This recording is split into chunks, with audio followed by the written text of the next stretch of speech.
And if we go back to a content center, you can see there is all sorts of items, pins you can bring in.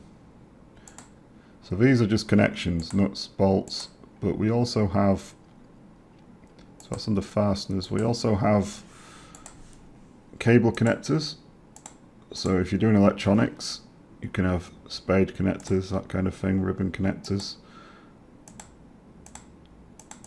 Features, these tend to be just general items you might, it depends on your industry, but you might use, so different sizes for slots and tubes and things. IDF components, so electrical components, capacitor, LEDs, these are samples. Generally things like the electrical components, if you go into industry, your company will have a catalogue of the parts they use. Okay, so if we look at things like this, this is all injection molding stuff. These are all coming as standard with the Inventor software. As you can imagine, there's an almost infinite number of these things out there. Inventor couldn't possibly include them all, so manufacturers they may or may not produce their own files for Inventor. If there's something you're using a lot, a certain connection, it's always worth asking, do you have a file they can send you? Or if not, you can make it your own and then you can add it to the content center. That's forget about that.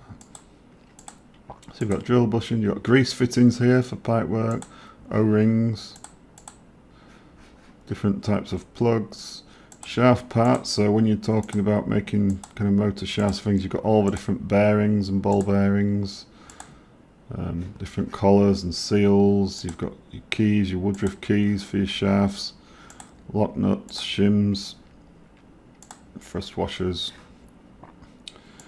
sheet metal parts.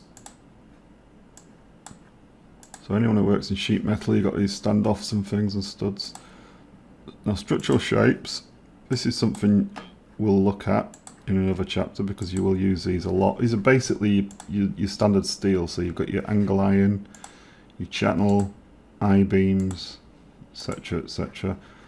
Round bar, round tube. So when we created that dart tube earlier, we could have just pulled one in from a content center, and that would have allowed us to use actual like British standard or American standard, depending where you are, tube, so seam welded tube, things like that, which you could then just go and buy off a shelf.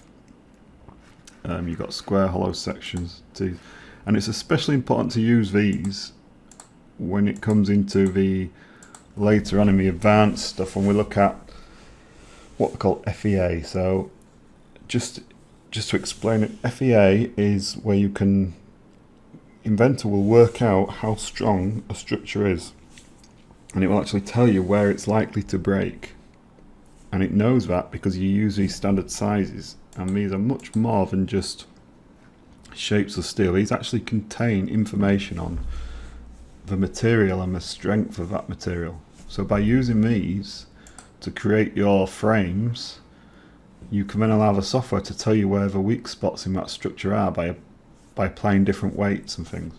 I mean, that's advanced stuff, but that is how powerful this software is, and that's why it's always best to use these if you can, rather than doing what we did earlier and just creating a tube.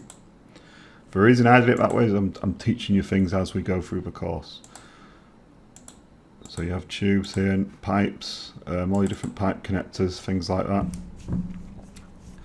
So what we've just done is we've used the fasteners to create a bolted connection. Okay,